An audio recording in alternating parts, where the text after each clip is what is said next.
जय श्री गणेश दोस्तों। हमारी आज की कहानी का नाम है दुत्कार। कहानी अच्छी लगे तो प्लीज़ चैनल को सब्सक्राइब कर लीजिएगा। अब शुरू करते हैं कहानी।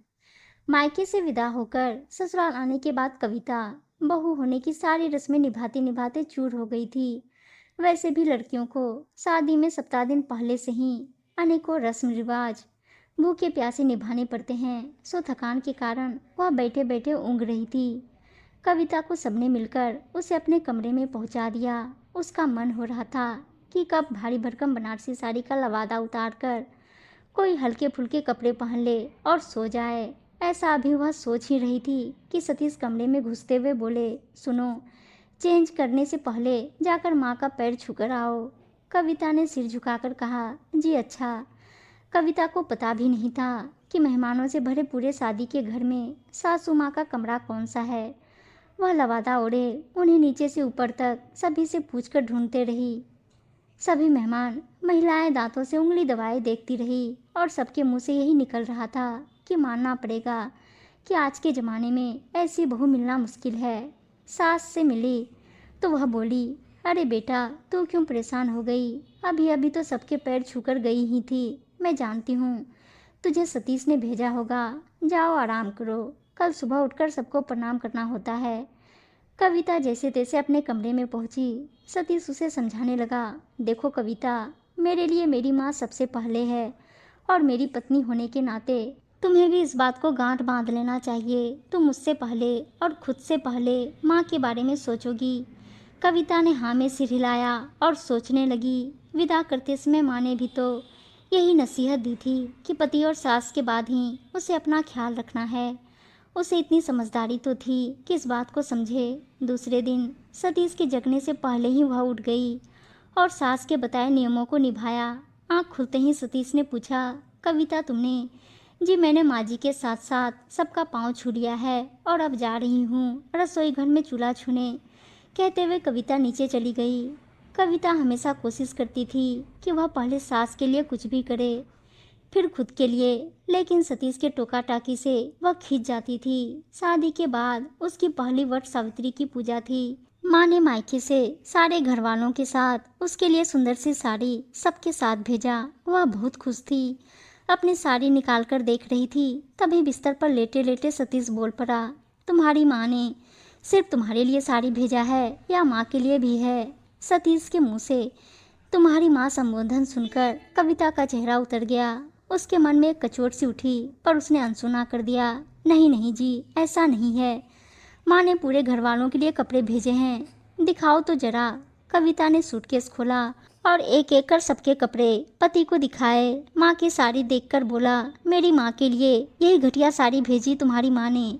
एक काम करो, यह साड़ी तुम पहन लेना और तुम्हारे लिए जो आया है उसे माँ को ले जाकर दो। कविता कुछ पल के लिए ठिठकी तो सतीश ने टोका, क्या सोच रही हो? नहीं, कुछ भी तो नहीं। मैं माँ जी को अपनी साड़ी दे दूंगी, आप चिंता मत कीजिए। अब हर समय हर तीज त्योहार पर सतीश का यही राग रहता, पहले मेरी माँ के लिए, फिर धीरे धीरे कविता अपने सारे अरमानों को भूलकर अपने लिए सोचना ही बंद कर दिया। पहली बार मायके से बुलावा लेकर छोटा भाई आया था।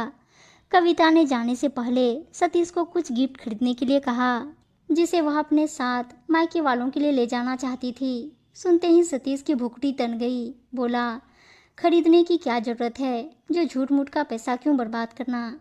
अच्छा ठीक है, लेकिन एक सुंदर सी साड़ी माँ के लिए ले जाना चाह रही थी। उन्होंने माँ जी के लिए कितनी सुंदर सुंदर साड़ियाँ भेजी थी। सतीश बिफर गया और बोला, अच्छा तो तुम मुझे ताने सुना रही हो? तुम्हारी हिम्मत कैसे हुई मेरी माँ से अपने माँ की बराबरी करने की? औकात में रहो, समझी? शुक्र मनाओ कि मेरी माँ की वजह से ही तुम यहाँ पर हो। पता नहीं उसने क्या देखा जो उठा लाई अपने से नीचे लेवल के खानदान से। कविता के अंदर कुछ सुलग सा गया। जी तो चाहा कि सब कुछ उलट पलट कर रख दे। उसके अंदर की आग पानी बनकर उसकी आंखों से गिरने लगी। वह नहीं चाहती थी कि उसके भाई को कुछ पता चले, इसलिए खुद को कपड़े की अलमारी में कपड़ा ढूंढने के बहाने उलझाए रखी। मायके आई तो सबने मिलकर जोरदार स्वागत किया। माँ से गले मिली तो दर्द नदी की धारा बन फूट पड़ा। माँ डर गई, पूछ बैठी, बेटी क्या हुआ, तुम खुश नहीं हो क्या? माँ तो माँ होती है, कहीं भाप ना ले। इसलिए कविता ने आंखें पोंछ ली और बोली, माँ बहुत दिन बाद मिली हो ना तुझसे तो खुशी के आंसुओं को रोक नहीं पाई। कुछ देर यहाँ वहाँ की गपशप के बाद सभी भाई बहन उसके पास आए। कीमती सूटकेस को देखने लगे। बताओ ना दीदी, जीजाजी ने हमारे लिए क्या भेजा है। कविता कुछ देर के लिए सतीश की बातों को भूल गई थी, लेकिन फिर से उसके दिमाग में बीती बातें हरी हो गई। सबको आश्चर्य से देखते हुए बोली, ओह अब मैं क्या करूं? क्या हुआ दीदी? छोटी बहन ने आश्चर्य से पूछा। अरे क्या बताऊं छोटी, हड़बड़ी में वो वाला सूटकेस तो वहीं छूट ही गया जिसमें तुम्हारे लिए उपहार और माँ के लिए साड़ियाँ दी गई थी।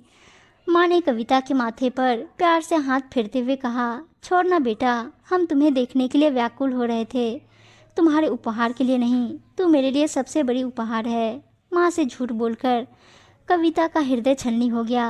वह कैसे और क्या बताए कि उसके पति के दिन में उन लोगों के लिए कोई जगह नहीं है और उपहार तो दूर की बात है। कुछ दिन रहने के बाद कविता की सास ने वापसी के लिए गाड़ी भेज दी।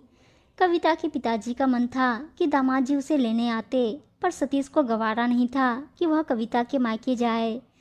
कविता ने पिता का मान रखने के लिए सतीश से दबे स्वर में कहा, सुनिए जी, माँ चाहती हैं कि आप मुझे लेने आते तो अच्छा होता, हमारे यहाँ की यही परंपरा है। सतीश बौखला गया। उसने साफ कह दिया कि आना चाहती हो तो आ जाओ, नहीं तो उसे कोई शौक नहीं है उस घटिया जगह पर दोबारा जाने का। और हाँ, मैं तुम्हारी माँ का खरीदा हुआ गुलाम नहीं हूँ जो मुझे आदेश दे रही हैं, समझी। कविता के कानों में जैसे कोई आग का गोला दाग रहा हो। उसने बहुत दिनों से अपने अंदर की ज्वालामुखी को दबाकर रखा था। सतीश के अभिमान भरे शब्दों को सुनकर अचानक से उसका आक्रोश फूट पड़ा। वह भूल गई कि उसके आसपास कौन खड़ा है। क्रोध से उसके होठ कांपने लगे। बोली, एक बात कान खोलकर सुन लीजिए, आपको जितना अपमान करना हो मेरा कर लीजिए। मेरी माँ को आप कुछ भी कह लेंगे, अब मैं बर्दाश्त नहीं करूँगी। आप समझते क्या हैं? इन लोगों ने अपनी बेटी अपने से ऊंचे हैसियत वाले परिवार में करके कोई गुनाह कर दिया है क्या, जो एहसान के तले दबे रहेंगे और आप जब चाहें तब उनको दुत्कारते रहेंगे? भूल भ्रम में हैं आप। मुझे नहीं आना है वैसे घर में जहाँ मेरे माँ बाप को सम्मान ना मिले। दूसरी बात, बहुत हो गया मेरी माँ तेरी माँ काल आप सुनते हुए। मैं जानती हूँ कोई आदर नहीं करते हैं आप अपनी माँ का, सिर्फ और सिर्फ दिखावा है और कुछ नहीं। क्योंकि जो माँ का सम्मान करते हैं वो सबकी माँ का सम्मान करते हैं। मैंने कभी भेद नहीं किया आपकी माँ और अपनी माँ के बीच। जाइए बोलिए अपने ड्राइवर को गाड़ी लेकर वापस चला जाए। कविता ने फ़ोन काट दिया और कमरे से बाहर निकली। सारे परिवार वाले कविता के आक्रोश को देखकर हतप्रभ थे। सीधी सादी और सबको प्यार बांटने वाली कविता के अंदर इतना तूफान भरा था। उन लोगों ने लाख समझाने की कोशिश की, पर वह जाने के लिए तैयार नहीं हुई। उसने भी शर्त दिया कि वह तभी जाएगी जब सतीश उसे लेने आएगा। इधर सतीश कविता की बात सुनकर गुस्से में उबलता हुआ कमरे से बाहर निकला और जैसे कदम आगे बढ़ाया वो ठिठक गया। बगल वाले कमरे में उसकी दीदी ससुराल से आई हुई थी और सिसक सिसक के रो रही थी। वह तुरंत अंदर गया। तब तक सोनी ने फटाफट से आंसू पोंछ लिए।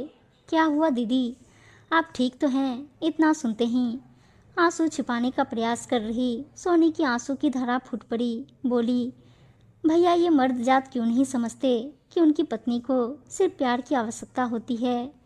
जैसे हम सासू माँ का सम्मान करते हैं वैसे मेरे पति भी मेरी माँ का क्यों नहीं सम्मान करते। क्यों बात बात पर मेरी माँ को नीचा दिखाते हैं। हम अपना घर बार सब छोड़कर बिना आराम किए सबका ख्याल रखती हैं, फिर भी उन्हें मेरी बिल्कुल भी परवाह नहीं। मैं तंग आ गई हूँ भैया, मैं नहीं जाऊँगी वहाँ, कभी नहीं, कहकर सोनी सतीश से लिपटकर सुबकने लगती है। जबकि सतीश अपने ही ख्यालों में मगन अपने आप से नजरें नहीं मिला पाता है। उसे खुद से घृणा हो रही थी। मैंने भी तो यही किया, बात बात पर कविता का दिल दुखाया, जबकि वो हमेशा हमारे लिए तत्पर रहती। सतीश को अपनी गलती का एहसास हो रहा था। वह सोनी को चुप करा के तुरंत बाहर जाता है और बाजार से ढेर सारी शॉपिंग करके उधर से ही कविता के मायके पहुंच जाता है। दरवाजे की बेल दबाता है तो कविता दरवाज़ा खोलती है और उसे देखकर हैरान हो जाती है। दरवाजे पर ही कविता का हाथ पकड़कर नीचे बैठ जाता है और कविता से क्षमा करने की भीख मांगता है, जिसे देखकर कविता कहती है, उठ जाइए, क्या कर रहे हैं आप, सब देख रहे हैं। सतीश आंखों में आंसू लिए बोलता है, देखने दो, जब तक मुझे तुम माफ़ नहीं करोगी तब तक मैं नहीं उठूंगा। ठीक है, माफ़ कर दिया। कविता के घर वाले ये सब देखकर मन ही मन मुस्कुरा रहे थे और सतीश अंदर जाकर सबके लिए तोहफे दिखाता है। कविता अंदर ही अंदर भगवान को खूब धन्यवाद करती है। तभी अचानक फिर से डोरबेल बजती है। कविता दरवाज़ा खोलती है तो देखती है उसकी ननद सोनी आई हुई है। सब उसका स्वागत करते हैं। तभी सोनी सतीश से बोलती है, तो भैया कैसी लगी मेरी एक्टिंग। सतीश हैरान हो जाता है लेकिन खुश भी होता है और धन्यवाद देते हुए कहता है, थैंक यू दीदी, मुझे एहसास दिलाने के लिए। कविता भी सब समझ जाती है और मन ही मन अपनी प्यारी ननद को धन्यवाद करते हुए उनके गले लग जाती है। उम्मीद है दोस्तों कहानी अच्छी लगी होगी और अच्छी अच्छी कहानियाँ सुनने के लिए चैनल को सब्सक्राइब और वीडियो को लाइक शेयर ज़रूर कर दीजिएगा। धन्यवाद दोस्तों।